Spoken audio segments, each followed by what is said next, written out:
Hello viewer, আসসালামু আলাইকুম।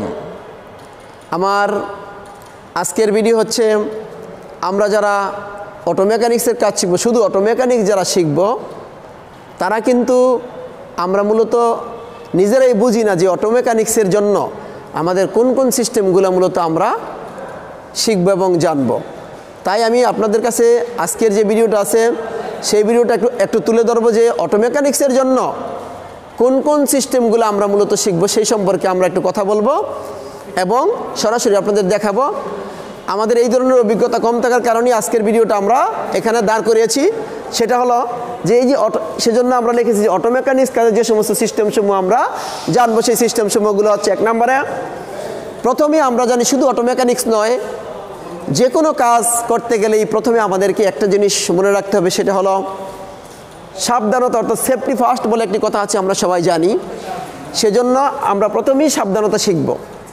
যদি আমি নিজেকে আহত, পঙ্গুত্ব এবং জীবন নাশের হাত থেকে রক্ষা না করতে পারি তাহলে আমার কাজ দিয়ে কী হবে? সেজন্য প্রত্যেকটি কাজের শুরুতে আমাদের অবশ্যই এই সাবধানতাটা অবশ্যই আমাদের প্রায়োরিটি দেব। তারপরে হলো যখনই আমি সাবধানতাটা শিখা শেষ হবে তখন সাথে সাথে সেই কাজের জন্য যে সমস্ত, অর্থাৎ অটো মেকানিক্সের জন্য যে সমস্ত যন্ত্রপাতি প্রয়োজন হবে সেই সম্পর্কে আমরা ভালো করে শিখব।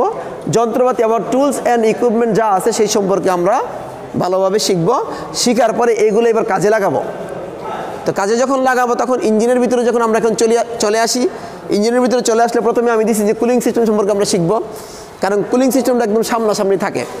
আমরা জানি যে এই সিস্টেমের মাধ্যমে কী হয়, ইঞ্জিনের বিভিন্ন যন্ত্রাংশগুলোকে ঠান্ডা করে রাখে। তো ঠান্ডা যদি করে তাইলে এটার রেডিয়েটরটা সামনে থাকে, প্রেসার ক্যাপটা সামনে থাকে, সেজন্য আমরা প্রথমে কুলিং সিস্টেমটাকে ধরেছি। তারপরে হলো স্টার্টিং সিস্টেম। ইঞ্জিন যদি স্টার্ট না হয় তাহলে কি গাড়ি চলবে? সেজন্য আমরা তারপরই কুলিং সিস্টেমের পরপরই আমরা স্টার্টিং সিস্টেমটাকে দিয়েছি। আমরা জানি যে স্টার্টিং সিস্টেমের গুরুত্ব কিন্তু অতি গুরুত্বপূর্ণ, সেটার কিন্তু অনেক ভিডিও আমরা দিয়েছি, আপনারা যদি দেখেন আমার চ্যানেলে দেখতে পাবেন। তারপরে হচ্ছে এই চার্জিং সিস্টেম আছে, অর্থাৎ ঠিকমতো যদি চার্জ না করে তাহলে তো সিস্টেমগুলা সকল সিস্টেম অচল হয়ে যাবে, অর্থাৎ ইঞ্জিন স্টার্ট হবে না। সেজন্য আমরা চার্জিং সিস্টেম দিছি। ওভারঅল আমাদের মনে রাখতে হবে কোন সিস্টেমের পরে কোন সিস্টেম আমরা সুন্দরভাবে শিখব। তারপরে হর্ন সিস্টেম দিয়েছি, আমরা আগে পরে শিখতে পারি কিন্তু মনে রাখতে হবে এই সিস্টেমগুলো আমাদের শিখতে হবে। তারপরে ব্রেক সিস্টেম আছে, গাড়িতে যদি ব্রেক না ধরে, এর উপরে আমাদের অনেক ভিডিও হয়েছে। তারপরে আমি আপনাদের প্রত্যেকের জানাই দিই যে আমরা আসলে মেকানিক্সের কাজ শিখব কিন্তু জানতে পারি না যে আমরা মূলত কোন ধরনের সিস্টেমগুলো আমাদের জানা প্রয়োজন। ব্রেক সিস্টেম আমরা শিখব, লুব্রিকেটিং সিস্টেম শিখব। লুব্রিকেটিং সিস্টেম সম্পর্কে আমরা পূর্বে কথা বলেছি, পূর্বে আমরা অনেক ভিডিও দিয়েছি। এখন আমি যেটা বলবো যে এই লুব্রিকেটিং সিস্টেম হলো কোনটা, ইঞ্জিনের যে সমস্ত যন্ত্রপাতিগুলো আছে এগুলোকে পিচ্ছিল করার জন্য যে সিস্টেমগুলো আছে, অর্থাৎ ইঞ্জিনের তাপমাত্রা একটি 30% তাপমাত্রা এই লুব্রিকেটিং সিস্টেমের ইঞ্জিনের শোষণ করিয়া থাকে। সুতরাং এটাও কিন্তু খুবই গুরুত্বপূর্ণ একটা অংশ। প্রত্যেক অটো মেকানিক্সের জন্য অবশ্যই এই জিনিসগুলো শিখতে হবে। তারপরে অটোমোটিভ এয়ার কন্ডিশনিং সিস্টেম। এই অটোমোটিভ এয়ার কন্ডিশনিং সিস্টেম যেটা আছে, এই অটোমোটিভ এয়ার কন্ডিশনিং সিস্টেম আমরা জানি যে এখন বর্তমানে সকল গাড়িতেই এসি সিস্টেম আছে, অর্থাৎ এসি মানে অটোমোটিভ এয়ার কন্ডিশনিং সিস্টেম।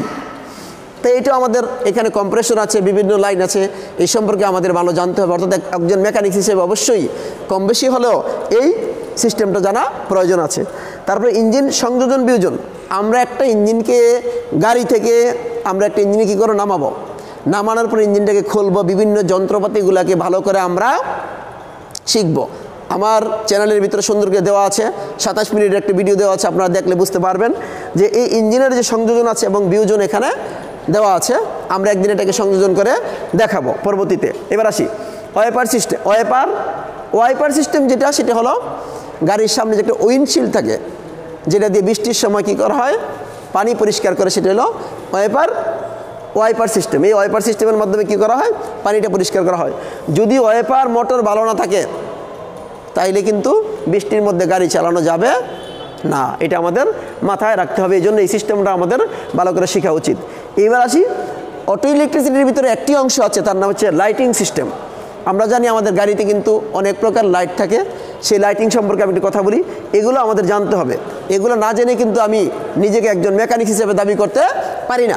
সেজন্য আমরা একটু দেখি লাইটিং সিস্টেমের ভিতরে আছে headlight circuit, parking light circuit, break light circuit, back gear light circuit. আমরা মোটামুটি এই জিনিসগুলো বুঝি। একটু বর্ণনা যদি বলি, তাহলে হেডলাইটের ভিতরে হাই বিম লো বিম আছে।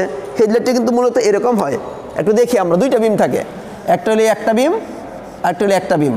যখনই আমার এই বিম দিয়ে বিদ্যুৎ প্রবাহিত হবে, তা দিয়ে নেগেটিভ হবে, তখন সাথে সাথে কী হবে, হাই এবং লো এই দুইটাই আমাদের জ্বলবে। আর যদি এই দিক দিয়ে প্রবেশ করে শুধু এদিক দিয়ে বিদ্যুৎ বাইর হয়, তাহলে কিন্তু শুধু লো বিম জ্বলবে। সেজন্য এই হেডলাইটের ভিতরে কিন্তু হাই বিম লো বিমের একটা হিসাব আছে। তারপরে পার্কিং লাইট সার্কিট, আমরা যখন গাড়িটাকে পার্কিং করি তখন পার্কিং লাইটটা দিতে হয়। ঠিক আছে, এগুলো আমরা পার্কিং লাইট সার্কিট অবশ্যই আলাদা করে আমরা শিখব। এরপর হলো ব্রেক লাইট সার্কিট, ব্রেক যখন করব সাথে সাথে কিন্তু লাইট জ্বলবে। যদি আমার গাড়ির ব্রেক লাইট ঠিক না থাকে তাহলে কিন্তু পিছনের গাড়ি বুঝতে পারবে না যে আমি যে ব্রেক করলাম কি ব্রেক করলাম না। ব্রেক করার সাথে সাথে এই ব্রেক লাইট সার্কিট অবশ্যই ব্রেক লাইট জ্বলে উঠবে। তারপরে হলো ব্যাক গিয়ার লাইট সার্কিট, আমি যদি গাড়ি হঠাৎ করে ব্যাগে যাওয়ার প্রয়োজন হয়, যখনই ব্যাক গিয়ার দিব সাথে সাথে পিছনের যে ব্যাক গিয়ার লাইটটা অবশ্যই জ্বলতে হবে, তা নাহলে কিন্তু পিছনের গাড়ি এবং মানুষ পশু পাখি এগুলো বুঝতে পারবে না যে গাড়ি পিছনে আসতেছে, এত করে দুর্ঘটনা করতে পারে। তো অবশ্যই মেকানিক্স হিসেবে আমাদের এটা জানা দরকার। ইন্ডিকেটর লাইট সার্কিট, অবশ্যই ইন্ডিকেটর দিতে হবে, বাম দিকের ইন্ডিকেটর ডান দিকের ইন্ডিকেটর, এই লাইটগুলো অবশ্যই সঠিকভাবে না থাকলে পরে আমার গাড়ির অসুবিধা হতে পারে। এরপরে ফগ লাইট সার্কিট আছে। এই ফগ লাইট সার্কিটটা কি অ্যাকচুয়ালি সেটা আমরা একটু শিখি। সেটা হলো কুয়াশা যখন হয়, আমরা দেখবো যখন দূর দূরান্ত থেকে আমরা যখন বড় গাড়ি নিয়ে আসবো, তখন যখন বেশি কুয়াশা যখন হবে, তখন এই ফগ লাইট দিলে হয় কি কুয়াশা কেটে যায়। আমরা দেখবো যে আচমকাভাবে কয়েকবার ফগ লাইট দিলে পরে কি হবে, কুয়াশা কেটে যাবে এবং অনেক দূর পর্যন্ত দেখা যায়। ফগ লাইটের দূরত্ব অনেক বেশি এবং কুয়াশা কাটার জন্য এই ফগ লাইট ব্যবহার করা হয়।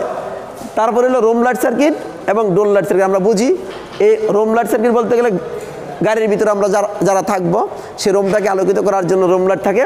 আর ডোর লাইট হচ্ছে ডোর যখন খুলবো সাথে সাথে ডোর লাইট একটা জ্বলে উঠে।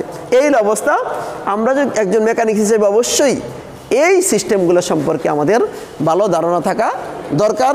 তাইলে মোটামুটি আমরা আজকে বুঝতে পারলাম যে অটো মেকানিক্স কাজে ব্যবহৃত যে সমস্ত সিস্টেমসমূহ আছে, সকল সিস্টেম সম্পর্কে আমাদের একটু ধারণা থাকা দরকার এবং কোন কোন সিস্টেম সম্পর্কে ধারণা রাখতে হবে সেই সম্পর্কে আমরা মোটামুটি ভালোভাবে বুঝতে পারলাম।